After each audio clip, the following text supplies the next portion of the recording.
Buenas tardes. Buenas tardes, doctor. ¿Cómo están, chicos? ¿Qué tal? ¿Podemos empezar? Sí, doctor.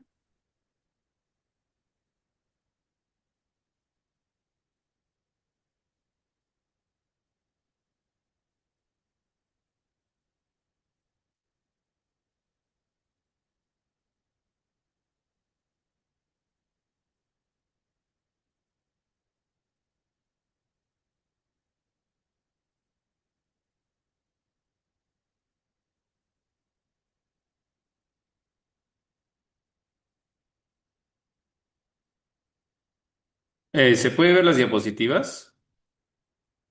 Sí, sí, doctor. Mm, pero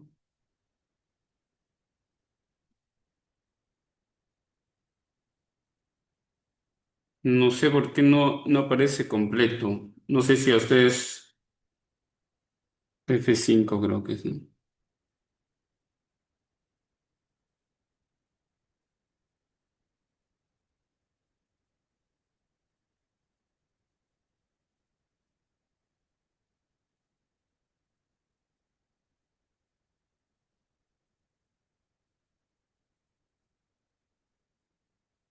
Creo que ahí es, ¿no? Ya. ¿Ahí está bien? Se ve muy amplio, doctor. Sí, ¿no? Sí, Muy está bien, bien. chicos. Buenas tardes. Soy el doctor Robinson Azaña, de Neurología del Hospital María Auxiliadora. También me desempeño en la clínica Ricardo Palma. Eh, bueno. Hoy día vamos a tratar un tema importante y que tiene bastante semiología a nivel del sistema nervioso central en este caso, que es la parte de los trastornos cerebelosos. ¿Ok? Entonces, sabemos que el cerebelo está situado pues en la base del cráneo, ¿no? A nivel de lo que se denomina la parte de la fosa cerebelosa. ¿No? Más o menos se correlaciona con el hueso occipital. Detrás de la protuberancia, ¿no? Detrás de la protuberancia, ¿ya? Esta es la protuberancia, detrás de ella está el cerebelo, ¿no? Entonces, detrás de la protuberancia y del bulbo, y va a estar debajo de la tienda del cerebelo, ¿no? De la tienda del cerebelo, que es esta de acá, o el tentorio, ¿ya? Consta una corteza, ¿no? Al igual que la del cerebro, también tiene una corteza, ¿no? Que es la corteza cerebelosa y parte central de la sustancia blanca, ¿no? Que contiene, en este caso, los núcleos cerebelosos o los núcleos profundos son los que van a tener ciertas funciones, ¿ok? Bueno, pues es la parte más grande del cerebro posterior y es considerado pues como parte del sistema motor, ¿no? Siendo no tanto la función motora, sino más bien como una función que va a regular la parte de la actividad motora, ¿no? Entonces, el cerebelo pues es pequeño, ¿no? Pesa más o menos 150 gramos en mujeres, a 180 en los varones y es aproximadamente pues un octavo del peso del cerebro, ¿no? Y en el hombre es 9 gramos más pesado que en la mujer en sí, ¿no? Vamos a tener acá el cuarto ventrículo, ¿ya? Detrás del cuarto ventrículo se ubica el cerebelo, ¿no? Acá está el acueducto de Silvio, ¿ya? ¿Se ve el cursor, ¿no? La flecha o pongo el láser? Ese creo que es. No, no tengo el láser. Acá. Se ve el puntero, ¿no? Chicos. Sí, doctor, se ve. Muy bien. Entonces, acá tenemos el acueducto Silvio, el cuarto ventrículo. Detrás del cuarto ventrículo, como techo del cuarto ventrículo en sí, vendría a estar el cerebelo. ¿Está bien? Va a estar el tectum o el tentorio, ¿ya? Y más abajo, la médula espinal, ¿no? Muy bien.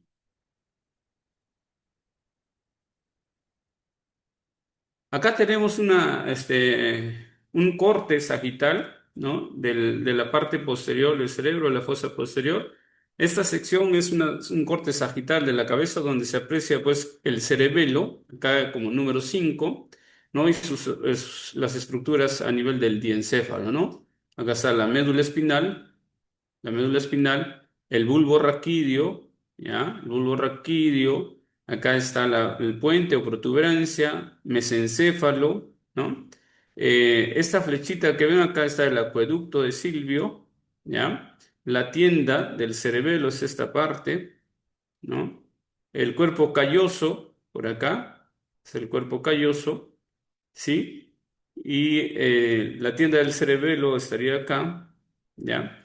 Y acá estarían los ventrículos laterales, ¿no? El tercer ventrículo, ¿ya? Esta parte es el tercer ventrículo. Acá está el cuarto ventrículo, mira, este es un asterisco de color blanco, es el tercer ventrículo y el cuarto ventrículo, el asterisco de color negro, ¿no? ¿Sí? Muy bien. Es el corte de una anatomía patológica o de un cerebro en sí en comparación a este gráfico que hemos visto anteriormente. ¿Está claro? Entonces, el cerebelo se distingue pues acá vamos a distinguir el vermis, ¿no? En la línea media y dos hemisferios cerebelosos, ¿verdad? Por ejemplo, este es un hemisferio cerebeloso y el otro hemisferio cerebeloso estaría en este lado, ¿no? Este es el lado izquierdo y el lado derecho, en este caso, no sale, ¿no? Está cortado hacia la mitad, ¿ya?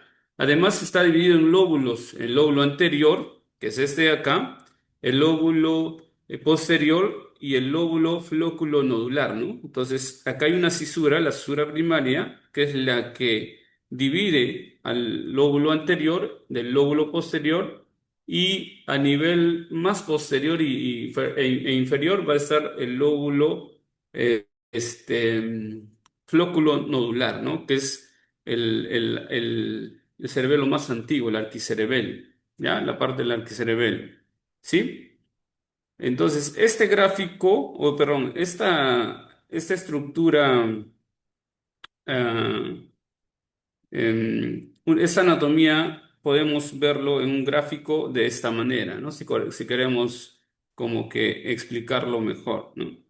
Acá vas a ver la parte anterior, el lóbulo anterior, ¿no? Em, Justamente está delante de la cisura primaria que cabe, la cisura primaria, delante de ese está el lóbulo anterior, ¿no? Este lóbulo anterior se aprecia en la cara superior del cerebelo, comprende la mayor parte de la porción rostral, o sea, la parte superior de la masa cerebelosa, está integrado a nivel de la cara superior por el vermis, como pueden evidenciar acá, este es el vermis. em,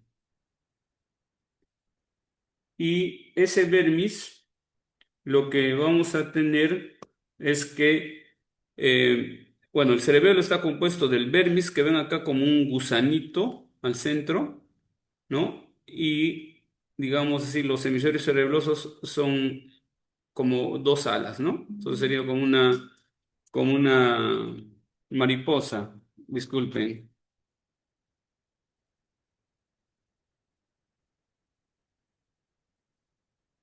voy a poner silencio a mi celular. Ya. Entonces, el vermis, ¿no? Que es en la parte central, como el cuerpo, y las alas son como los hemisferios cerebelosos, ¿ya?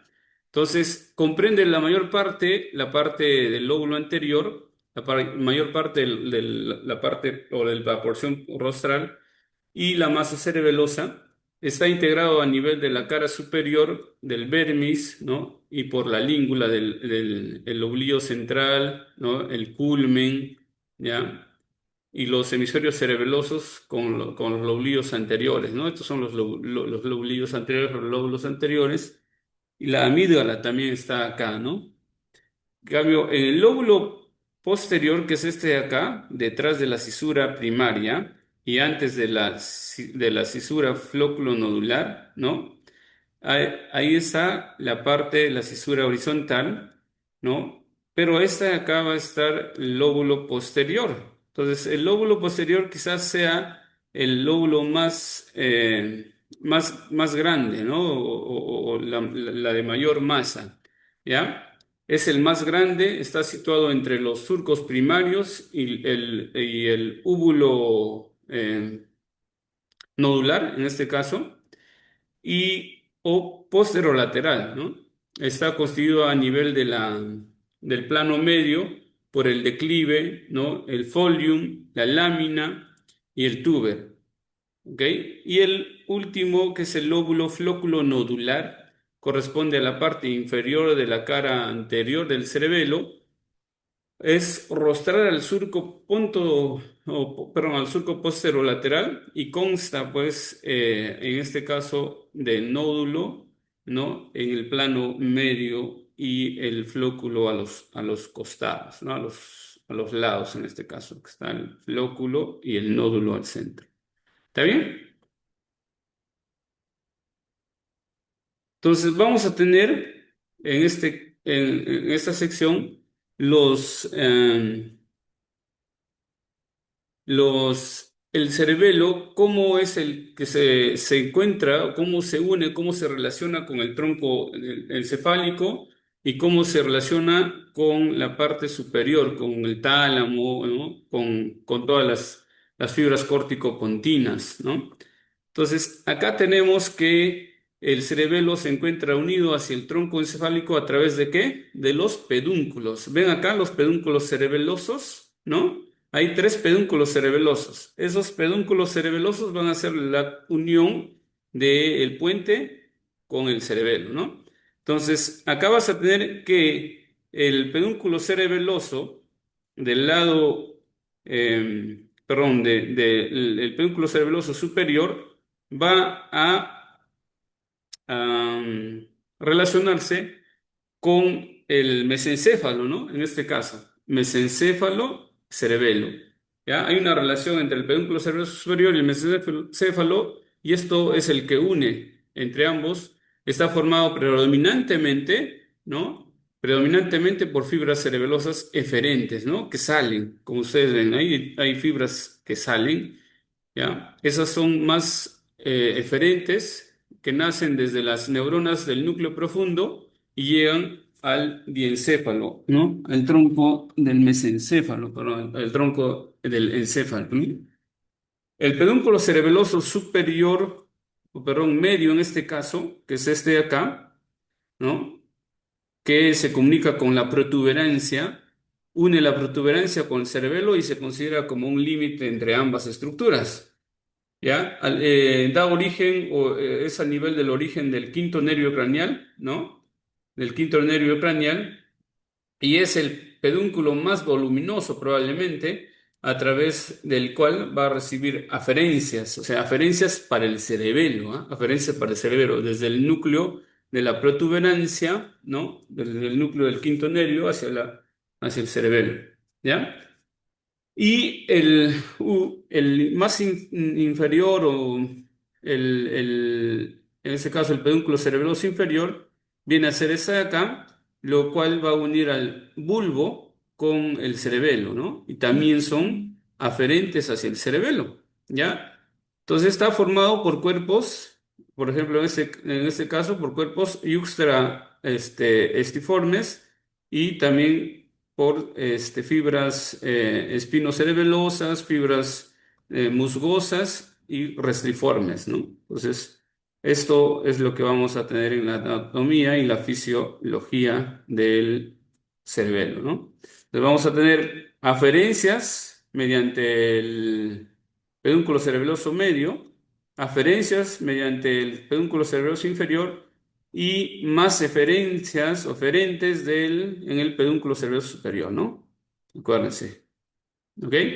Entonces, el primero, el, en este caso, el núcleo restriforme, o perdón, las fibras restriformes, es un grueso cordón que se sitúa en la zona dorsolateral del bulbo y va a contener básicamente fibras procedentes de la médula espinal, ¿no? O del bulbo, ¿sí? En este caso, las fibras yuxtarrestriformes se van a encontrar en la pared del cuarto ventrículo, ¿ya? Y estas van a dar fibras formándose, pues, conexiones recíprocas entre las estructuras vestibulares con el cerebelo, ¿no?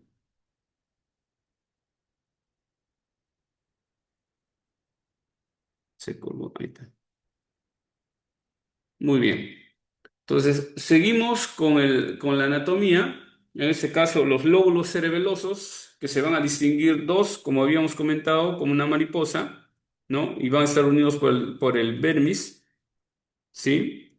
Vamos a tener que va a conectar, pues, el pedúnculo cerebeloso, como ya habíamos comentado, con el pedúnculo cerebroso superior, medio e inferior, ¿no? Esto con el mesencéfalo, esto con la protuberancia y el inferior con el bulbo, ¿ya? Entonces, el superior va a tener más eferencias desde el cerebelo, el medio va a tener netamente aferencias para el cerebelo y el inferior también aferencias para el cerebelo, ¿ya? Estos dos son más aferentes y el superior son eferentes, ¿ok? Hablando la situación del cerebelo, ¿ok? Acá vamos a tener una lámina donde vamos a definir bien la parte del cerebelo. Como habíamos comentado, el cerebelo tiene corteza y tiene sustancia blanca, que es la más interna, los núcleos profundos, digamos así, ¿no? Entonces, en la corteza vamos a tener la capa molecular, ¿no? La corteza se va a dividir en tres capas, ¿ya? Se encuentra constituido por tres capas que van a presentar de manera uniforme en toda su extensión, ¿ya? Todas van a ser similares. Entonces, la primera capa va a ser la capa molecular o la capa superficial, que va a ser representada por unas células del cesto, o sea, cesto, y células estrelladas. Las células del cesto son internas y las células estrelladas son externas. Estrelladas e externas, acuérdense, ¿no? Y la capa de Purkinje, que es la capa compuesta por la soma de las células de Golgi, en este caso de tipo uno o las células de Purkinje también, son células más grandes con forma de botella, ¿no? Y estas van a estar dispuestas en una sola hilera, de modo central, ¿sí? La capa granulosa, perdón, de la capa de Purkinje, algo que son las únicas neuronas eferentes de la corteza, por si acaso. Las de Purkinje, ténganlo presente, un dato importante que son células o son las únicas neuronas que van a ser eferentes desde la corteza del cerebelo. ¿Ok?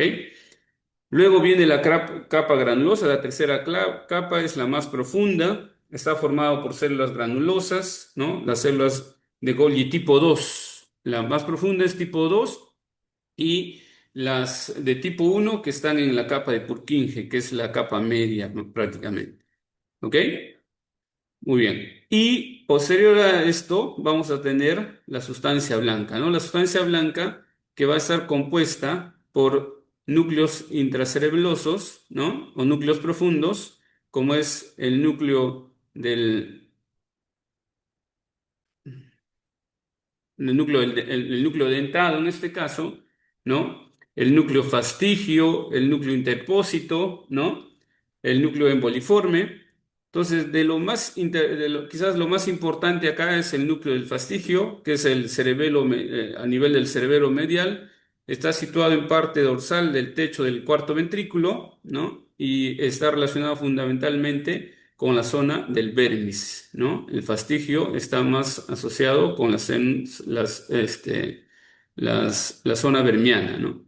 El interpósito, que en este caso está ubicado lateralmente al núcleo fastigio, va a formar por el núcleo globoso, ¿ya? Está formado por el núcleo globoso, el emboliforme también. Estos dos van a formar al núcleo interpósito y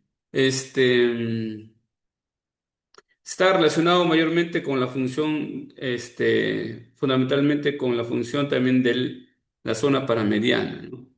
El núcleo dentado, ese de acá, es más lateral, es el más lateral de todos, ¿no? Y el de quizás el de mayor dimensión y suele encontrarse pues en la capa próximas a las células de Purkinje, ¿no? El núcleo dentado. Esto tiene que ver mucho con el tono muscular, ¿ya? Entonces, el núcleo dentado, como les dije, se reconoce pues con una zona en la zona dorsal más cercana a la capa de Purkinje, ¿ya? De estas, las fibras también, que son muy importantes, las intrínsecas, las aferentes y las eferentes en este caso, las, vamos a tener las fibras trepadoras, ¿ya? Que van a ser las fibras activadoras, ¿no? Las trepadoras son las fibras activadoras que proceden del núcleo olivar, ¿no? Y van a alcanzar el cerebelo por el pedúnculo cerebeloso inferior, las trepadoras. Las fibras musgosas son fibras activadoras también y proceden de un amplio número de estructuras del tronco, ¿ya? Antes de penetrar a la corteza, dan colaterales para los núcleos cerebelosos, ¿sí? Y las fibras arrosariadas o musgosas son las aferentes que no laminares y son responsables de regular el nivel de actividad y el modo de funcionamiento general del circuito, que incluyen pues las fibras adrenérgicas, ¿no? Y las serotoninérgicas, ¿ya? Procedentes en este caso del núcleo del RAFE, ¿no? Y las colinérgicas que van a proceder del núcleo del puente, ¿no? Y en el cuerpo medular de la sustancia blanca del cerebelo se van a disponer a cada lado de los cuatro núcleos cerebelosos, ¿ya?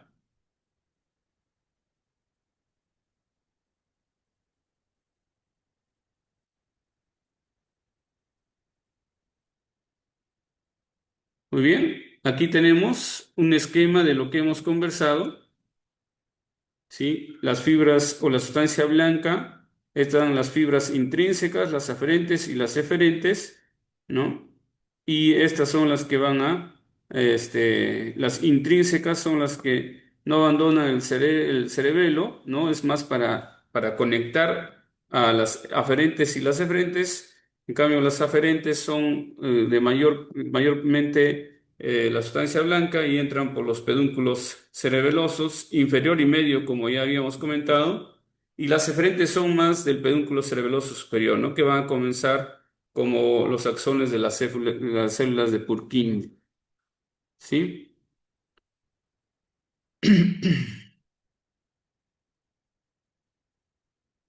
Sí, el- ya. Acá tenemos un gráfico o que nos va a ayudar a esquematizar lo que habíamos estado comentando, ¿no? Las proyecciones aferentes, ¿ya? La protuberancia y el pedúnculo cerebeloso inferior, ¿no? Van a hacer, o sea, acá el pedúnculo cerebeloso inferior, por ejemplo, desde de la oliva inferior va a entrar, ¿no? Son aferentes, ¿ya?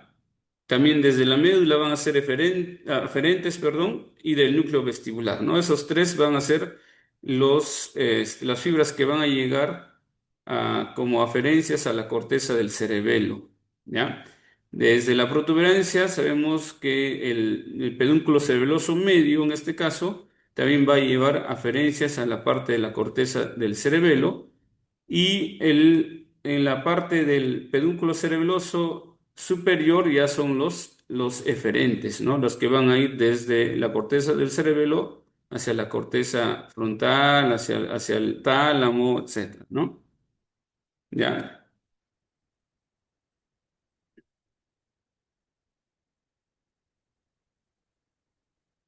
Acá es un gráfico donde vamos a ver cada vía, ¿no? La vía córtico-pontino-cerebelosa, ¿ya? Que va a ser una vía que va a transmitir el control desde la corteza cerebral, ¿no? Esta va a tener un origen en el lóbulo frontal, en el lóbulo parietal, temporal y occipital, y el destino va a ser por las vías del núcleo pontino y las fibras musgosas hacia la corteza del cerebelo, ¿no? Van a ser aferencias hacia el cerebelo, ¿ya? La vía cerebelo-olivo-cerebelosa, que está transmite acá el control de la corteza cerebral, ¿no? El origen es a nivel del lóbulo frontal, del parietal, al igual que el anterior, y la vía de los núcleos olivares inferiores y las fibras trepadoras van a ir hacia la corteza del cerebelo, ¿no? Son los aferentes para el cerebelo. Ya, la vía cerebro-retículo cerebeloso también transmite el control desde la corteza cerebral, ¿no? Desde de las áreas sensitivo-motoras, va a ir por la vía de formación reticular, ¿no? Y por el pedúnculo cerebeloso inferior va a ir aferencias también hacia el cerebelo, ¿no? La espinocerebelosa anterior transmite información desde el músculo, desde las articulaciones, o sea, estas son aferentes, ¿no? El origen va a ser a nivel de los usos musculares, ¿no? Y la vía va a ser las fibras musgosas hacia la corteza del cerebelo, ¿no? Entonces va a ser aferente también, ¿no? La espinocerebelosa posterior va a transmitir información desde los músculos y las articulaciones también, ¿no? El origen está a nivel de los usos musculares, ¿no? De los tendones. Y esta vía va a ser también conducida por las fibras musgosas hacia la corteza del cerebelo. Igual las que siguen, entonces cada una de las vías está descrita acá, ¿no? Y van a ir como fibras hacia las fibras musgosas, ¿no? Hacia la corteza del cerebelo y así sucesivamente.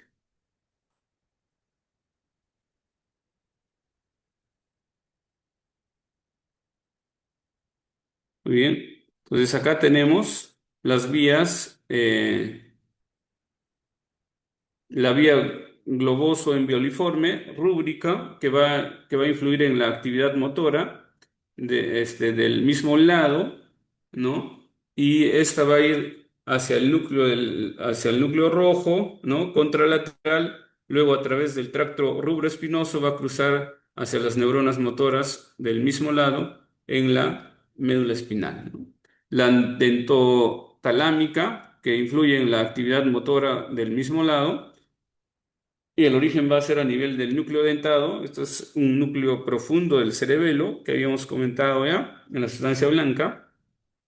Y esto va a ir hacia el núcleo ventrolateral del tálamo, contralateral, luego hacia la corteza hacia la corteza cerebral motora, ¿no? Contralateral y el tracto córtico espinal. Esto va a cruzar la línea media y controla las neuronas motoras del mismo lado en la médula espinal.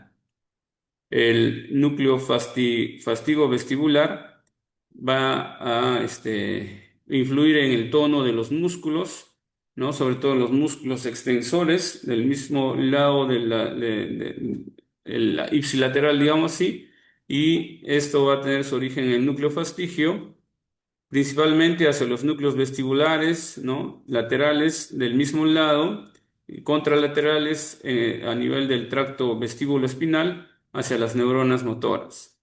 El núcleo fastigio reticular o la vía fastigio reticular, perdón, influye pues en el tono de los músculos del mismo lado. Este sí está a nivel, su origen es a nivel del núcleo fastigio y esta va a ir hacia las neuronas de la formación reticular, el tracto retículo espinal hacia las neuronas motoras.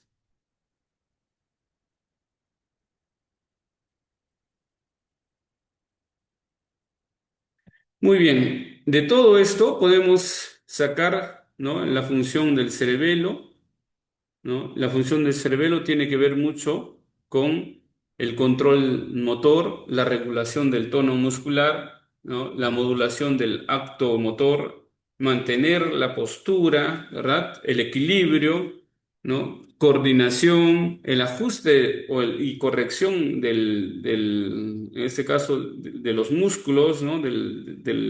Tanto los extensores como los flexores que van a antagonizar y son agonistas ¿no? Entonces, los agonistas y los antagonistas tienen que estar bien equilibrados para hacer un movimiento adecuado, ¿no? Debe ser preciso nuestro movimiento, ¿no? También ayuda a la fluencia del lenguaje, ¿sí? Y a los procesos del aprendizaje, sobre todo a los procesos del aprendizaje a nivel de patrones motores, ¿no? Porque cuando cojo por primera vez esta botella, por ejemplo, si es que tiene contenido y está sin tapa y está lleno, si yo no, ¿sí se me ve, chicos?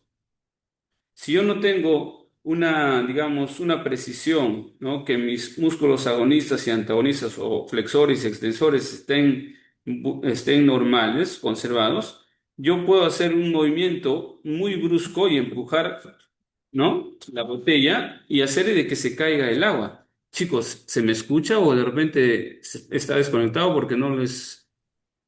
Sí, doctor, sí se le escucha. Entonces, voy a hacer que caiga esta agua, ¿no? Entonces, si fuera una jarra con agua caliente, probablemente me pondría en peligro. Entonces, para eso yo tengo, ¿no? Esa memoria para guardar o para procesar esos aprendizajes de los movimientos. Por ello es que sé cuánta fuerza debo poner a este lápiz, ¿no? ¿Cuánta fuerza debo poner a este lápiz? ¿Cómo debo cogerlo para hacer un movimiento idóneo para escribir algo, ¿no? Porque si no, escribiría así, ¿no? Y no me saldría bonita letra. Entonces, he tenido que entrenarme, he tenido que aprender, he tenido que memorizar esos movimientos para poder escribir mi nombre, para poder escribir cualquier relato. ¿Ok? Entonces, a eso me ayuda mi cerebelo. ¿Ya? Entonces, clásicamente está relacionado pues con los movimientos, ¿no? Con la regulación de los movimientos, ¿no? Sobre todo atribuidos a modificar, ¿no? Estos movimientos, ¿ya? Regular el tono muscular, ¿no? Entonces, si es que yo tengo una lesión a nivel de hemisferio cerebeloso del lado izquierdo, el tono muscular del mismo lado va a tener disminuido, o sea, una hipotonía del mismo lado de la lesión, ¿sí? También ayuda a modular el acto motor, es decir, que va a mediar cuánta fuerza necesito para levantar este vaso con Coca-Cola, ¿no? Con líquido, o cuánta fuerza necesito para levantar esta botella vacía. Entonces, si yo aplico la misma fuerza que aplico acá, ¿no? Entonces va a pasar esto, ¿no? ¿Sí? Entonces, eso lo he ido aprendiendo, ¿sí? Y lo he hecho cada vez mejor porque en la memoria del aprendizaje, del proceso motor, también está inmerso el cerebelo, ¿no? Mantener equilibrio y la postura. Entonces, yo tengo una cierta postura gracias a mi tono muscular, gracias a que mi cerebelo ayuda, y mi permis sobre todo, porque si no estaría, ¿no? Con una ataxia de tronco. ¿Ya? Si el permis se afecta, posiblemente tendría una ataxia del tronco. La coordinación, el ajuste, la corrección de los juegos antagonistas y a los agonistas, que se llama sinergia, ¿no? Por ejemplo, van a hacer de que yo haga estos movimientos alternos, ¿no? Con facilidad, ¿ya? Que se llama diadococinesia. Si es que no lo puedo hacer, sería adiadococinesia, o si hay alguna alteración, sería disdiadococinesia, ¿no? Entonces, siempre va a ser a nivel del lado afectado, o sea, ipsilateral, cuando está afectado el cerebelo, ¿sí? ¿Qué más? También interviene en la fluencia del lenguaje, ¿no? Entonces, así como puede haber antagonistas y agonistas en los músculos del brazo, también en la lengua, ¿no? Tengo que saber cuánto de movimiento tengo que hacer a mi lengua, a mis músculos laríngeos para que mi voz salga perfecto, ¿no? O para que no haya estas distorsiones, como por decir, No sé si han escuchado a alguno de sus amigos un sábado por la noche, ¿no? Diciendo, ay, amigo, ¿cómo estás? ¿No? Entonces a eso se llama disartria escándida, ¿no? Como los borrachitos empiezan a hablar los pacientes que tienen alteración a nivel del cerebelo. Participa en los procesos cognitivos también, de todas maneras, el aprendizaje que se va dando con el tiempo, el aprendizaje de los movimientos, de los patrones de los movimientos, ¿no? Y regula de alguna manera las funciones ejecutivas y emocionales, ¿no? Entonces, de todo esto, cuando está alterado en nuestro cerebelo, cuando tiene alguna lesión, vamos a tener ciertos síntomas, ¿no? Y ciertos signos, ¿no? Entonces, los síntomas y los signos a nivel de este cuadro, vamos a tener ciertas peculiaridades que nos van a hacer sospechar, es a nivel del cerebelo, ¿no? Es a nivel del cerebelo, ¿ya?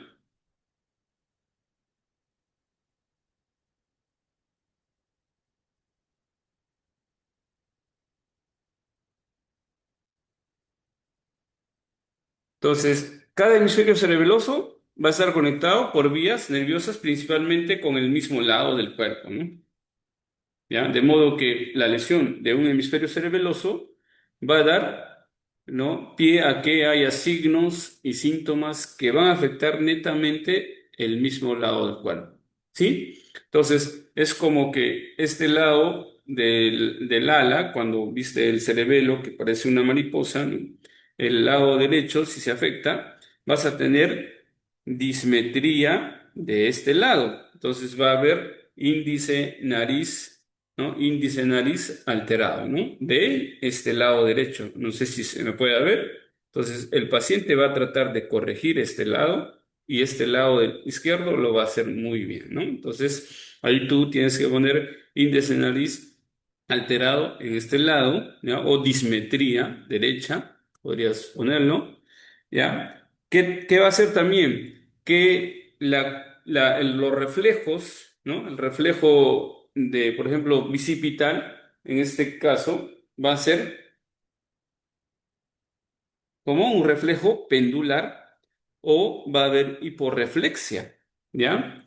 Entonces, también, como habíamos comentado, gradúa el tono muscular y entonces vamos a tener hipotonía, ¿no? Vamos a tener una postura corporal anormal, ¿ya? Y va a permitir también, pues, los movimientos voluntarios como para caminar, ¿no? Va a haber una ataxia, posiblemente con lateropulsión hacia el lado derecho, hacia el lado afectado, ¿ya? Y también vamos a tener el reflejo o el rebote positivo, ¿no? La maniobra de Stuart-Holmes, cuando uno jala, por ejemplo, el brazo, ¿no? Y suelta repentinamente el brazo del paciente, el paciente se va a golpear, ¿no? O sea, no mide el movimiento. Entonces, ese es rebote positivo o Stuart-Holmes positivo, ¿no? Entonces, estos signos y síntomas me van a hacer que yo busque ciertas características especiales para definir si se trata de un compromiso a nivel del cerebelo, del lóbulo cerebeloso, o a nivel del vermis, ¿ya? Entonces, la alteración que se va a dar a nivel de la estabilidad también, ¿no? A nivel del equilibrio y la marcha, va a depender de dónde está la alteración, ¿no? Si es a nivel del hemisferio cerebeloso o si es del vértex, ¿ok? Entonces, a esta marcha puede semejarse a la del borracho, ¿no? Como que como que un balanceo para todas partes, ¿ok? Cuando está alterado el vermis. Pero si está alterado un hemisferio cerebeloso, me voy para un solo lado, ¿no? Probablemente con lateropulsión a ese lado. Entonces, la ataxia o la incoordinación de los movimientos voluntarios se van a ver en este caso. Vamos a tener estas pruebas que ya he comentado, dedo nariz o talón rodilla también, ¿no? La velocidad de inicio del movimiento como que va a ser disminuido, ¿no? y sobre todo cuando va a llegar al objetivo, como que uno puede pasarse o puede parar antes mucho antes de tiempo, ¿no? Entonces, cuando se pasa digamos, de velocidad y fuerza hacia el objetivo, se llama hipermetría, ¿no? Entonces, yo lo que voy a hacer, por ejemplo, si esta botella está parada, ¿no? Si está puesto acá, yo quiero coger esa botella, voy a ir y voy a botarlo, ¿no? Porque hay una hipermetría. No he medido la velocidad, la fuerza con la que voy a coger. Entonces, hago esto, ni la distancia. Entonces, yo ya sé, incluso, sin estar viendo la botella, cuánto de fuerza y dónde tengo que coger. ¿Ya? Entonces, eso me ayuda el cerebelo, ¿no? La adiadococinesia que ya habíamos comentado, que son movimientos alternos, ¿ya? El temblor intencional, que va a ser sobre todo evidente al intentar el movimiento, al tratar o al iniciar el movimiento, va a haber un temblor, ¿ya? El temblor de inicio o temblor de intención o de acción, ¿ya? Sobre todo son unos movimientos finos, ¿no? Como por ejemplo, cuando yo quiero abotonarme, ¿no? Va a haber un temblor al inicio, ¿no? O al afeitarme también, ¿no? Entonces eso tenemos que ver en qué momento se da el temblor. Los trastornos de los reflejos, ya hemos comentado, el reflejo luminoso suele continuar durante un periodo más prolongado de lo normal, o sea, por ejemplo, hay cinco vaivenes, tres vaivenes, ¿no? Tres movimientos. Cuando hago un reflejo del tríceps, uno, dos y tres, y ahí queda, ¿no? Pero en este caso va a ser más prolongado, o sea, va a ser más de cinco péndulos, ¿no? Por eso le damos reflejo pendular, como un péndulo se queda ahí, ¿ya? Entonces, eso es lo que vamos a tener en el paciente, ¿no? Un reflejo pendular, ¿ya?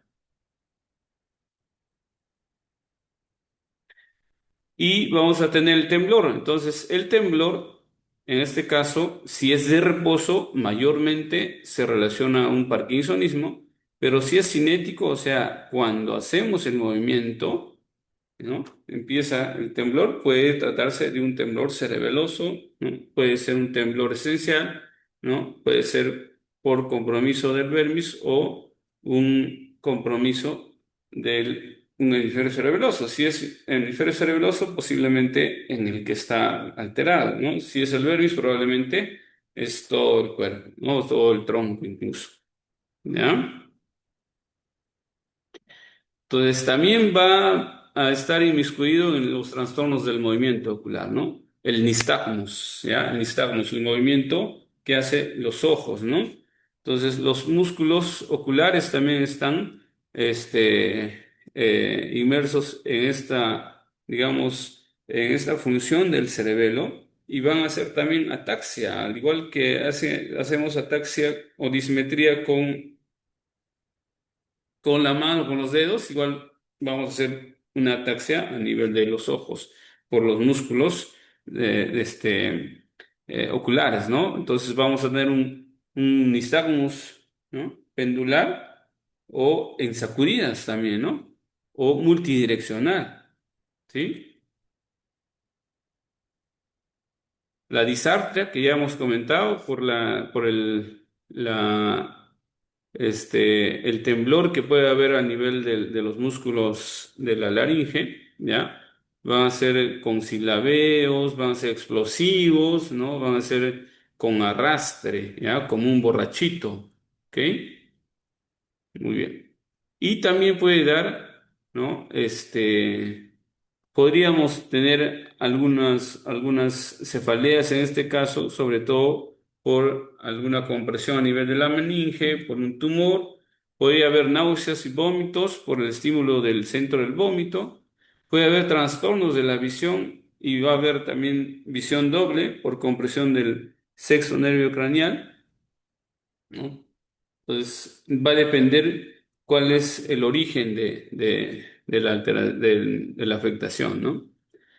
Y el síndrome de Vermis, ¿no? El Vermis que es a nivel central del cerebelo, va a ser la causa, quizás la causa más frecuente en este caso va a ser el meduloblastoma, ¿no?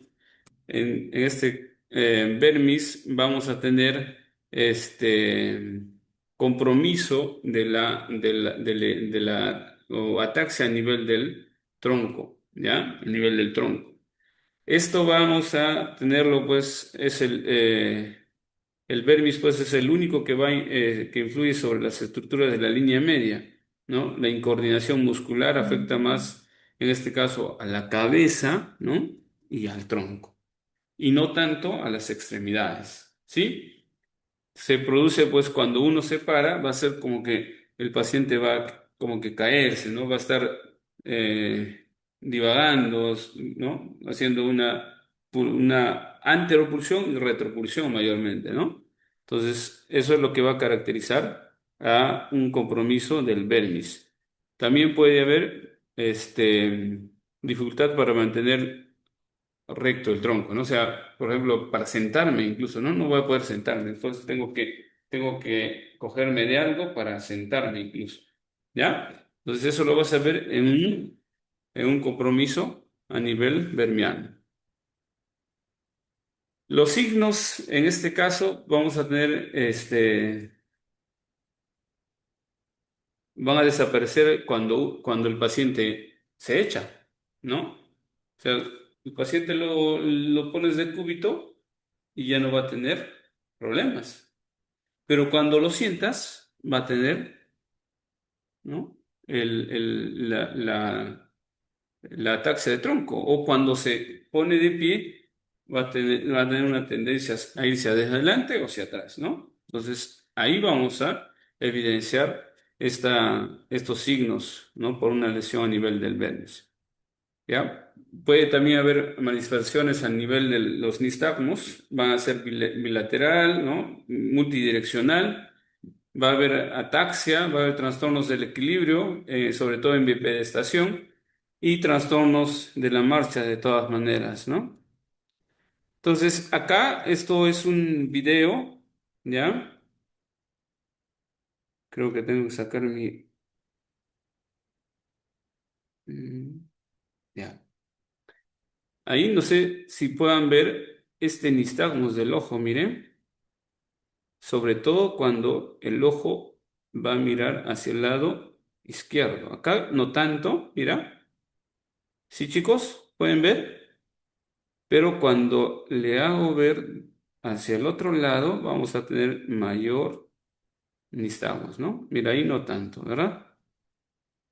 ¿Ya? Pero ahí miren, ¿ves? Es con una aceleración hacia el lado izquierdo, ¿no? Acá al inicio, pero se agota, pero hacia el otro lado no se agota. ¿Sí? ¿Sí pudieron verlo? Sí, doctor. Entonces, hay desviaciones. El paciente cuando se pone de pie va a tener ese problema. Tiene que sujetarse de algo porque hay una propulsión o una retropulsión, ¿ya? O incluso una lateropulsión, ¿no? Entonces va a tener una oscilación, ¿ya? Esto no es romber, por ese caso, el signo de romber es negativo, pero el signo de romber es cuando tú lo haces parar al paciente con los pies juntos y haces que cierre los ojos, el paciente se desploma, no sabe que se va a ir para un lado, ¿no? En cambio, en este caso, lo que el paciente hace es, se va para un lado, pero abre las piernas para no caerse, ¿no? Y hay lateropulsión. En cambio, en romber se desploma, ¿no? Romber es para ver reflejo, perdón, sensibilidad propioceptiva o sensibilidad profunda, ¿ya? Acá podría ser un pseudo romber, ¿ya? Porque hay lateropulsión. Entonces, mire, este es el paciente que tiene una alteración del vermis. Mire cómo se mueve la cabeza hacia adelante, el tronco, ¿no? Y no se puede mantener de pie, ¿no? ¿Ya? Igual acá, el paciente en ambos casos tiene una ataxia de tronco, ¿ya? ¿Ve? Hay anteropulsión o retropulsión, ¿no? como en este caso más es anterpulsión y en el otro más es retropulsión. ¿Ok? Y acá una dismetría, ¿no? Como les había enseñado, ¿no? La dismetría con el dedo derecho, como que se pasa y trata de corregir, ¿no? Eso se llama dismetría derecha, ¿no? O índice, ¿no? Índice de nariz del examinador cuando es del mismo, perdón, del mismo paciente o cuando es índice en nariz, ¿no? Nariz índice del examinador, cuando el examinador pone su índice al frente y va cambiando, ¿no? Entonces acá, por ejemplo, es normal cuando yo lo hago, pero si estuviera alterado, haría eso, ¿no? Entonces, cuando regresa también, ¿no? Entonces, a eso se llama dismetría, ¿ok? Trastornos de equilibrio, ya lo hemos mencionado, ¿no? Trastornos de la marcha, igual, ¿no? Es como andar como un ebrio, con los pies o con la base de sustentación ampliada, los pies muy separados, los brazos separados como para tratar de equilibrar, ¿no? La marcha. Los pasos son irregulares, algunos cortos y algunos largos, ¿no? Como un borrachito, ¿ya? Y se balancean.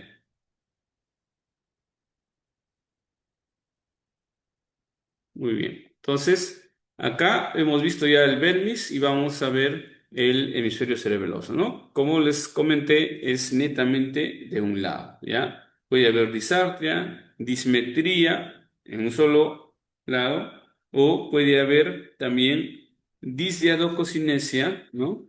¿Ya? Todo lo que ya hemos comentado, ¿no? Aquí vamos a tener los síntomas y los signos, ¿no? Hipotonía del lado enfermo, disartria, dismetría, braditeleocinesia, disdiatococinesia, temblor cinético, temblor de intención, ¿no? La prueba de rebote, prueba de rebote de Stewart-Holmes, ¿ya?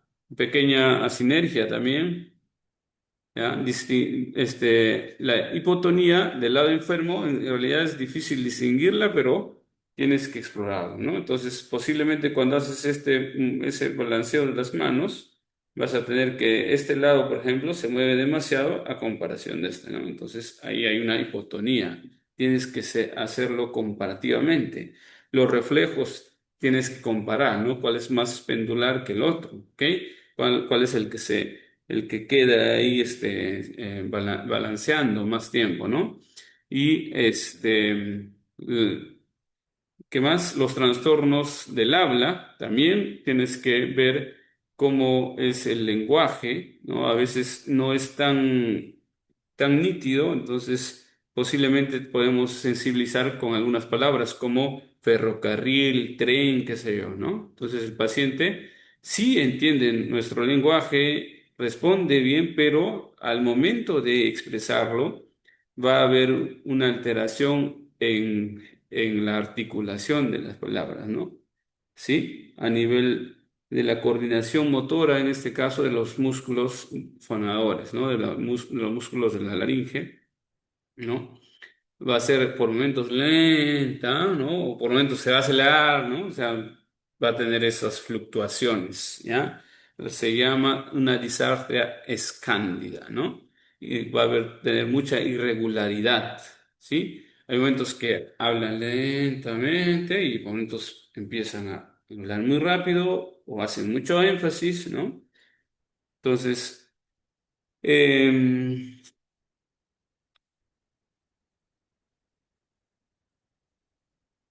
va a haber también cierto temblor, ¿no? Como una voz gangosa, ¿ya? Entonces acá, mire, escuche.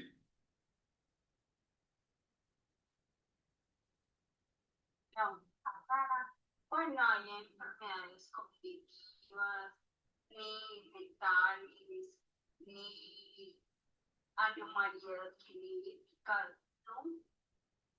Es una paciente con una disartria, ¿no? Sí, llegaron a escucharlo. Se escucha muy bajo, doctor. Sí, ¿no? Se escucha muy bajo, doctor. Uy, yo he puesto todo el volumen.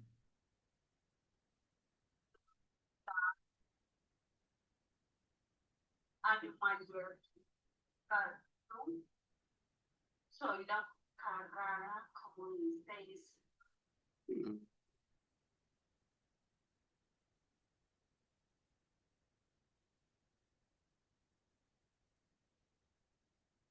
Compartir sonido.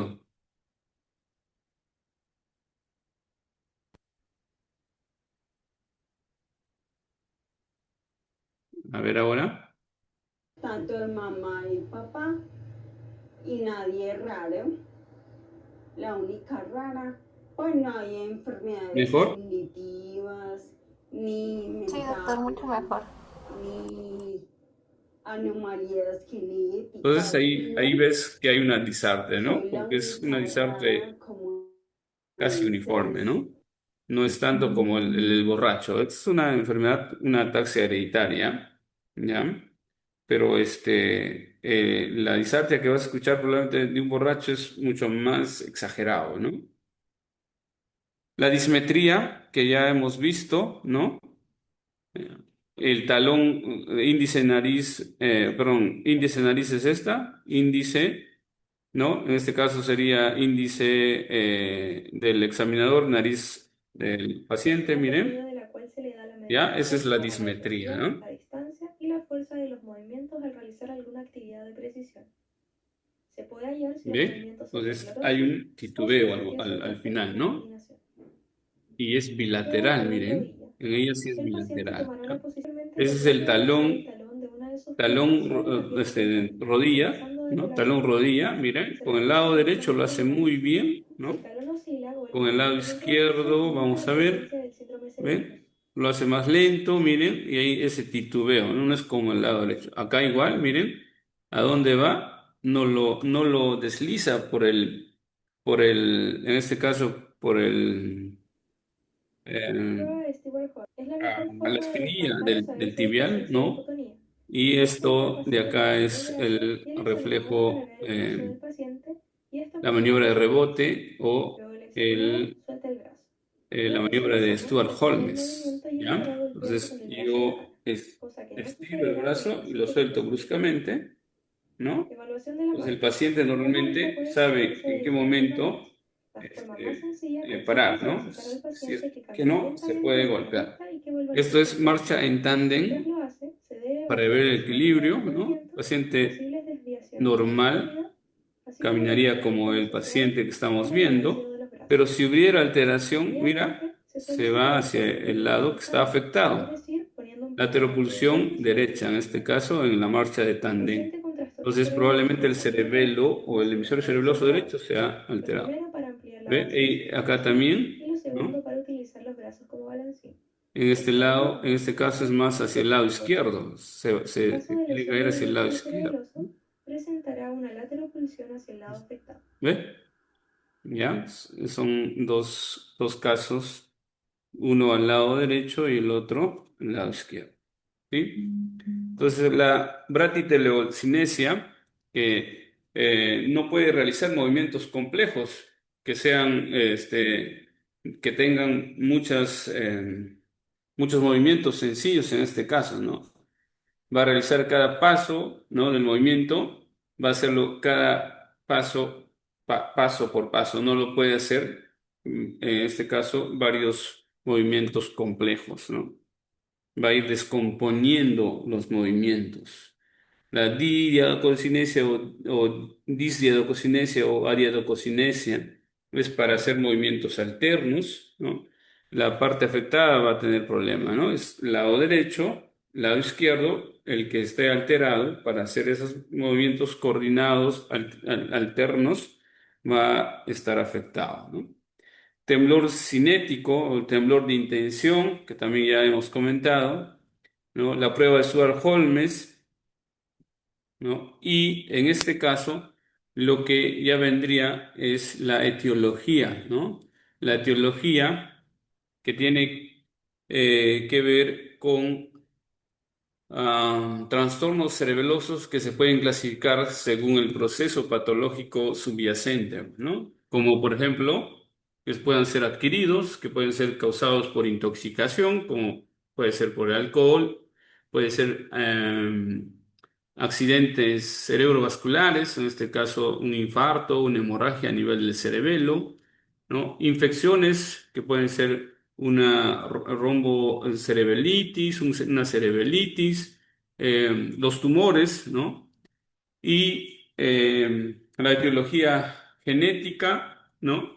Como por ejemplo las ataxias hereditarias en este caso, y las etiologías esporádicas, que son causas en sí no discernibles, ¿no? Y se va a ver por las manifestaciones clínicas, ¿no? Que van a incluir síndromes, si es de la línea media o si es a nivel del Bermis, ¿no? Si es a nivel de la inestabilidad de la marcha, y síndromes laterales, ¿no? Como en este caso, o de los hemisferios, ¿no? Como ataxia, como dismetría, como disdiadococinesia, como temblor de intención, como hipotonía, disartia, nistagmus, ¿no? Entonces vamos a ver en qué parte del cuerpo está presentando esas alteraciones, y de acuerdo a eso vamos a tener la localización, ¿no? En neurología lo bonito es que nosotros sabemos dónde está probablemente la lesión, y los estudios de imagen y todo lo demás nos ayudan simplemente a confirmar lo que habíamos sospechado, ¿no? ¿Sí? Entonces vamos a tener las adquiridas, ¿no? En este caso, las adquiridas van a ser las que se van a deber a factores externos que dañan al cerebelo, ¿no? Como habíamos comentado, la intoxicación, sobre todo el consumo de alcohol, ¿no? Las sustancias, em, en este caso, van a hacer que el paciente tenga estos cuadros de alteraciones solo por un momento hasta que deje o que pase el efecto de este compuesto, pero que también pueden ser crónicas con el tiempo, ¿no? Porque van a ir alterando ciertas neuronas. ¿Ya? Los accidentes cerebrovasculares también son una etiología importante, pero en este caso la etiología va a ser, o el cuadro va a ser súbito, ¿no? En el momento, de un momento a otro, yo, por ejemplo, estoy hablando ahorita, ¿no? Empiezo a de tener disartia, o empiezo a querer coger el mouse y voy a tener este movimiento. Entonces, es un inicio súbito, probablemente, que tiene que ver casi siempre, la parte, o sea, la presentación súbita tiene que ver mayormente con un cuadro vascular, ¿no? Vascular. Las infecciones, ¿no? También ya lo habíamos comentado, ¿ya?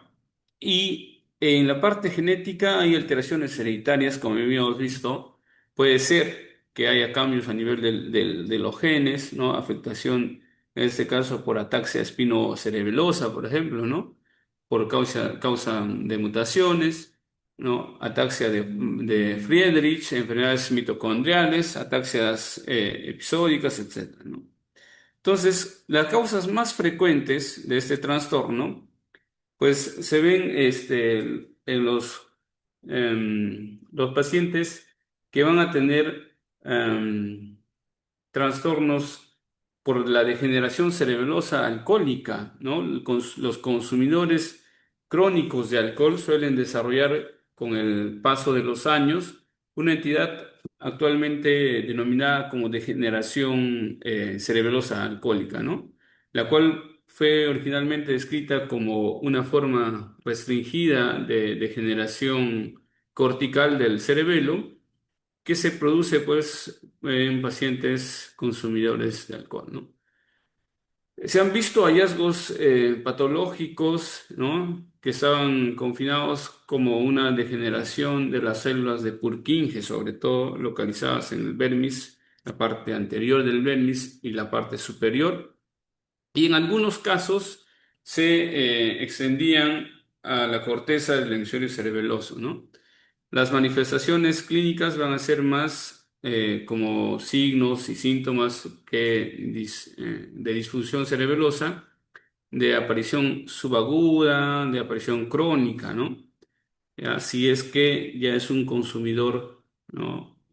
Crónico. Se va a caracterizar también por una ataxia de la marcha, una incoordinación en las piernas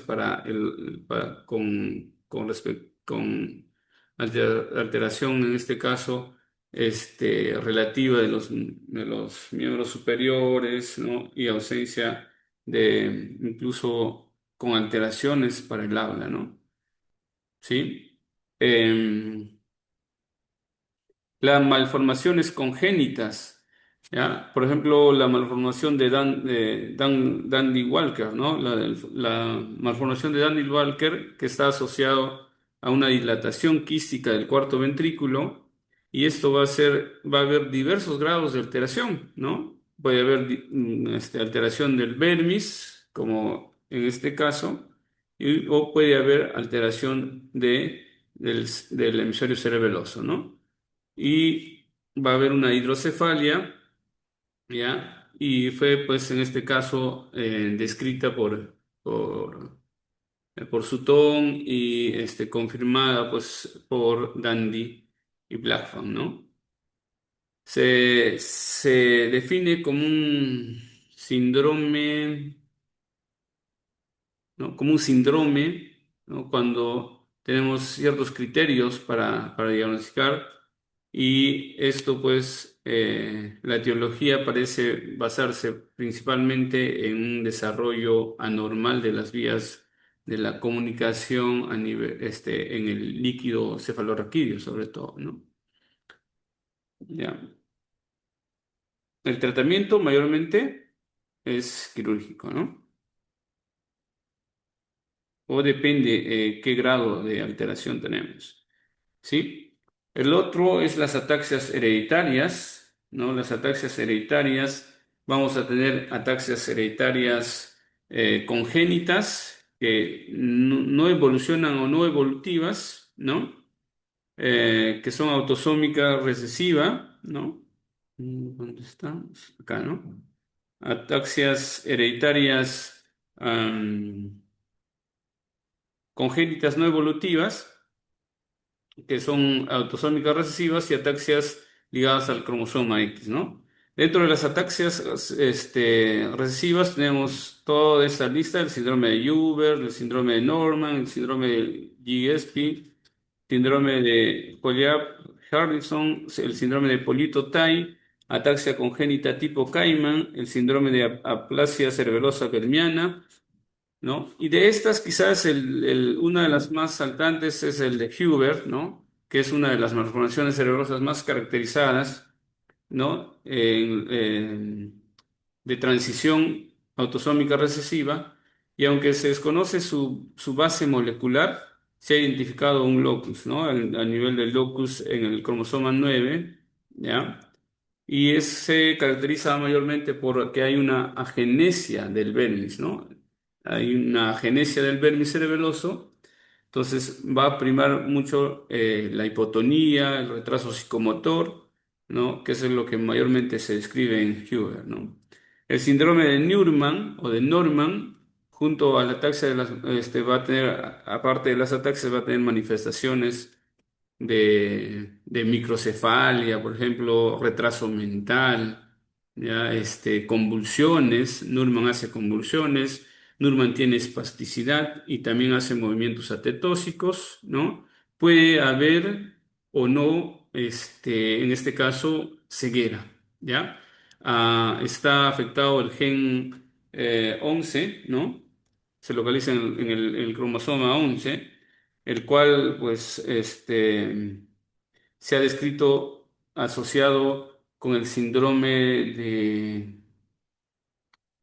déficit de carbohidratos deficientes en glicoproteínas, ¿no? Ese es el síndrome de Leumann asociado a deficiencia de carbohidratos y glicoproteínas, ¿ya?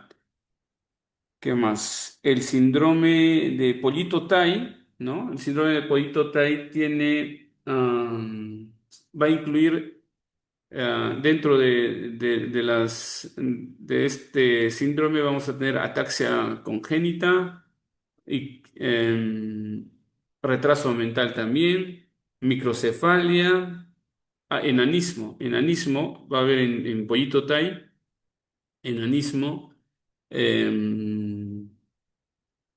Otoesclerosis, alteración a nivel de los oídos, calcificaciones de los ganglios basales, ¿ya? Los ganglios basales, o perdón, los núcleos basales en este caso en pollito thai van a estar calcificados. Va a haber enanismo, acuérdate, eso es lo peculiar en el síndrome de pollito thai, ¿no? Ya, la ataxia congénita tipo Cayman, en este caso el gen que está alterado es el gen 19, igual que el pollito Thai, ¿ya? El pollito Thai también está localizado en el cromosoma 19, ¿ya? El Cayman también está localizado en el cromosoma 19 y cursa en Cayman, va a tener ataxia congénita junto a nistagmus y retraso mental, ¿ya? Muy bien. Eh, los síndromes perdón, ataxias ligadas al cromosoma X, vamos a tener el síndrome de ataxia cerebelosa, como vimos en la señora que estaba hablando, ¿no? Em, las ataxias cerebelosas, también vamos a tener el síndrome de Paine, el síndrome de ataxia congénita y anemia sideroblástica, ¿no? O sea, tiene que haber una anemia que sea con disminución o anemia en este caso, ¿no? De hemoglobina disminuida. Perdón. Entonces, el síndrome de la ataxia cerebelosa, en este caso ligado al cromosoma X, va a ser congénita, ¿no? Va a presentar oftalmoplejía externa, sobre todo para la movilización hacia afuera del ojo.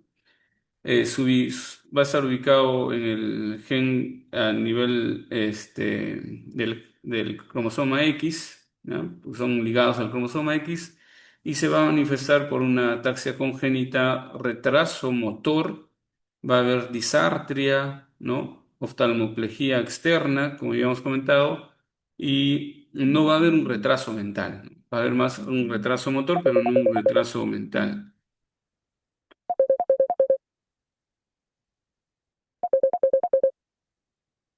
¿Ya? ¿Qué más? El síndrome de Paine. El síndrome de Paine, los pacientes van a presentar junto a una ataxia, va a haber microcefalia, va a haber retraso mental, va a haber diplejía espástica. El síndrome de ataxia congénita y anemia cerebrobásica, la evidencia se va a hacer por una ataxia, ¿no? Con la anemia en este caso y una inmunodeficiencia sobre todo, ¿ya? Las ataxias progresivas o degenerativas, ¿ya? Este es una ataxia, por ejemplo, en este caso va a ser la ataxia de Friedman, ¿no? O perdón, Friedrich, ¿no? Que es la más frecuente de todas, es la más conocida, ¿no? Está dentro de las ataxias progresivas o degenerativas. En cambio, las anteriores han sido ataxias no evolutivas, ¿no? No, o sea, no va degenerándose. En cambio, acá sí, es progresiva, degenerativa, ¿ya? Entonces, es la más frecuente de todas estas ataxias hereditarias, ¿ya? Y va a estar comprometido a nivel del gen, el cromosoma 9, ¿no? A nivel del cromosoma 9, ¿ya? Va a codificar una proteína que es la frataxina, ¿no? La frataxina, que va a tener más o menos 210 aminoácidos, ¿no? Y que se va a ubicar en la membrana mitocondrial interna y cuya función, pues, en sí no está perfectamente definida, ¿no? Puesto que esta enfermedad puede estar alterada también. Podría ser que la fraxina va a estar alterada pues en el flujo del hierro a las mitocondrias, ¿no? Entonces eso puede haber, o sea, puedes tener esa alteración a este nivel, ¿no? Vamos a tener la ataxia de Friedrich va a estar asociado a otras patologías más, o sea, o a otras alteraciones, porque es como que sistémico, ¿no? Entonces vamos a tener disartria, atrofia muscular, escoliosis, ¿no? Pie cabo, Vamos a tener desvío de los pies en valgo, ¿no? O en varo. ¿Ya? Va a haber cardiomegalia. La ataxia de Friedreich tiene alteraciones a nivel cardíaca, anomalías del ritmo del corazón, puede haber arritmias, puede haber fibrilación auricular, etcétera, ¿no? ¿Ya? Y va a ser intolerante a carbohidratos. ¿Ya? Entonces puede también presentar diabetes, pérdida visual y pérdida de la audición también, ¿no? Entonces eso hay que tenerlo presente, ¿no? La ataxia espástica recesiva tipo Charles-Bux, vamos a tener que esta enfermedad está denominada por las más que nada en las poblaciones canadienses, por eso este nombre, en las que se presenta pues con retraso en el inicio de la marcha, ¿no? Retraso al caminar, ¿no? Pacientes sea de 5 o 6 años, incluso no pueden caminar bien, va a haber ataxia, ¿no? Va a haber espasticidad, ¿no? Tono muscular incrementado en este caso, ¿no? Retraso psicomotor, ¿no? Ahí va a haber atrofia a nivel incluso del cerebelo, también podemos tener atrofias en este cuadro, y va a haber también disminución de la mielina a nivel de la retina, ¿no? Y la ataxia por deficiencia de vitamina E también es un cuadro clínico prácticamente indistinguible de la ataxia de Friedreich, con mejoría en las manifestaciones neurológicas tras el tratamiento o la indicación o administración de la vitamina E, ¿no? Esta ataxia, el gen que va a estar alterado se localiza a nivel cromosoma 8, ¿no? El síndrome de Cocaine se va a manifestar como ataxia progresiva con sensibilidad a la luz, sobre todo. Va a haber retraso mental, va a haber talla baja, ¿no? Va a haber neuropatías, va a haber atrofia del nervio óptico, va a haber también retinopatías, podría haber. ¿Ya? Este síndrome de Cocaine tiene varios signos, varias alteraciones, ¿no? Y puede asociarse también a calcificaciones intracraneales y leucodistrofia. ¿Ya?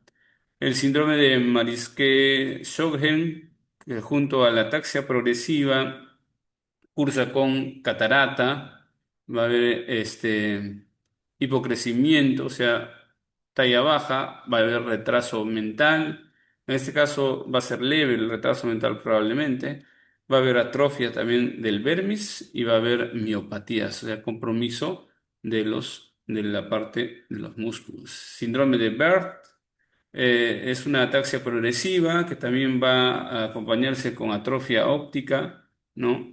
Puede haber este cuadro, el síndrome de Bert, quizás tiene una peculiaridad, ¿no? O sea, dentro de todos, viene a resaltar, ¿por qué? Porque hay piramidalismo, o sea, puede haber hiperreflexia, puede haber Babinski, puede haber espasticidad, ¿no?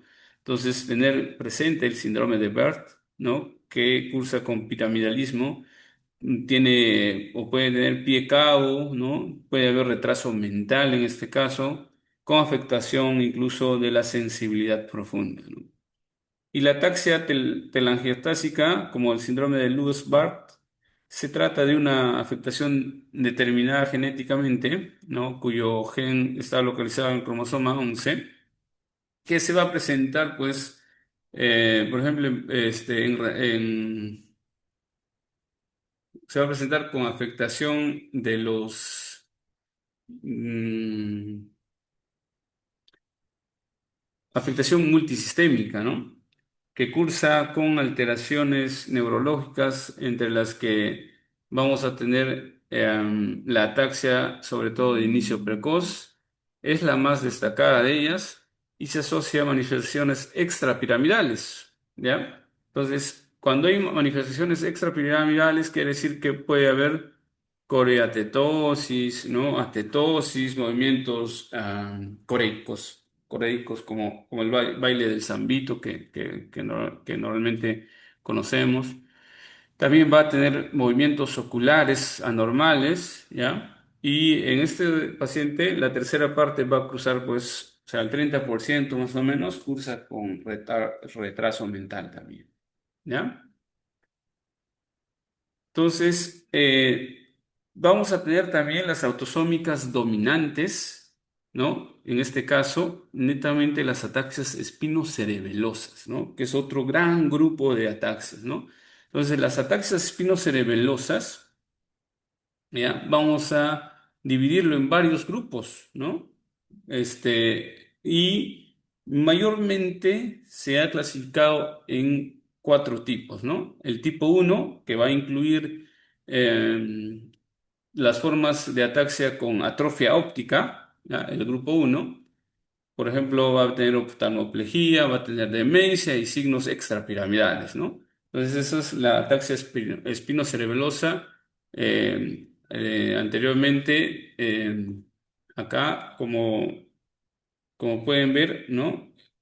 Alteración es acá, ataxia espinocerebelosa uno con alteración en el gen 6, ¿no? En en el cromosoma 6. El tipo 2 en el cromosoma 12, el tipo 3 enfermedad de Machado-Joseph, ¿no? Y a nivel del gen cromosoma, en el cromosoma 14 y el 4, ¿no? Y así sucesivamente. Entonces, estos se van a clasificar de acuerdo a características clínicas, ¿no? En el tipo uno como les comenté, va a estar el tipo uno perdón, el espinocerebrosa 1, el 2, el 3 y el 8, ¿ya? En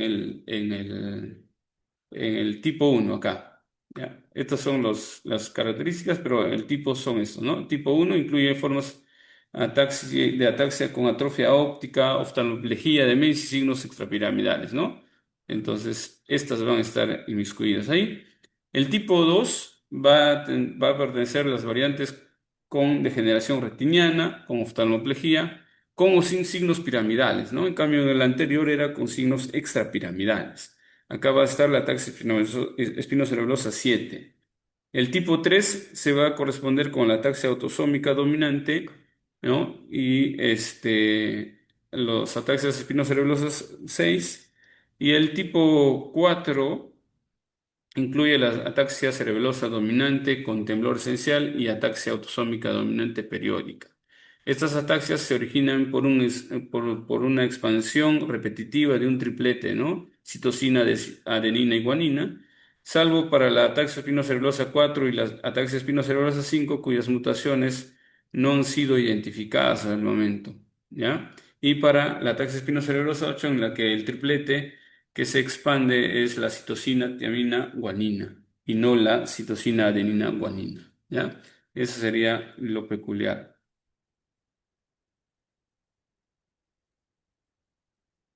Entonces, y las ataxias episódicas en este caso, ataxias episódicas intermitentes, ¿no? Que es la ataxia espinocerebrosa familiar tipo uno. Es un trastorno raro de herencia autosómica dominante que cursa pues con episodios bruscos de ataxia precipitados sobre todo por movimientos, ¿no? Por sobresaltos o emociones, ¿no? Con una duración más o menos de segundos a minutos a lo mucho, ¿ya? Aparte, vamos a tener mioquimias continuas. Las mioquimias son los movimientos oculares, ¿no? Que son continuos, que pueden ser evidentes o ser detectables solo con la electromiografía, en este caso, con la aguja en la electromiografía. Y se va a relacionar con mutaciones puntuales en el gen de los canales de potasio, ¿no? El gen de canales de potasio. Y va a estar localizado en el cromosoma 12, ¿no? En el brazo corto, ¿ya? La ataxia espinocerebrosa familiar tipo 2 se caracteriza por episodios recurrentes de ataxia también, pero en este caso va a ser de horas de duración. En el primero son segundos a minutos. En el tipo 2 es de horas, ¿no? O sea, tiene mayor duración va a estar asociado con náuseas, con dolor de cabeza, ¿no? Pero en este caso no va a haber mioquimias. Acuérdate, en el uno hay mioquimias, ¿no? ¿Qué más? Va a ser de duración corta. El número uno va a ser el tipo familiar uno va a ser de segundos a minutos, ¿no? Pero en el tipo 2 va a ser horas. Y en el tipo uno va a tener mioquimias, pero en el tipo 2 no va a haber mioquimias. Y con frecuencia el tipo 2 también va a desarrollar una atrofia del cerebelo, ¿no? En especial del Bérenis, ¿ya? El Bérenis va a estar posiblemente atrofiado en la ataxia familiar, episódica familiar tipo 2, ¿sí? Creo que con eso terminamos, chicos. Gracias por su atención. Mil disculpas por la reprogramación del horario. Y si hubiera alguna pregunta, por favor.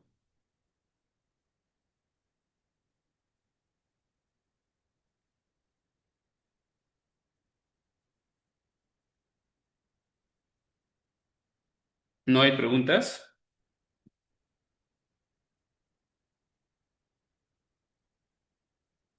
Hola.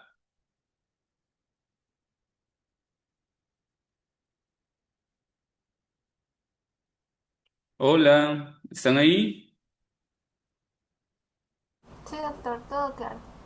¿Todo claro? ¿No hay preguntas? Las diapositivas lo voy a pasar a su delegada, ¿ya? Si fuera así, entonces, gracias con todos, chicos. Gracias, doctor. Hasta luego.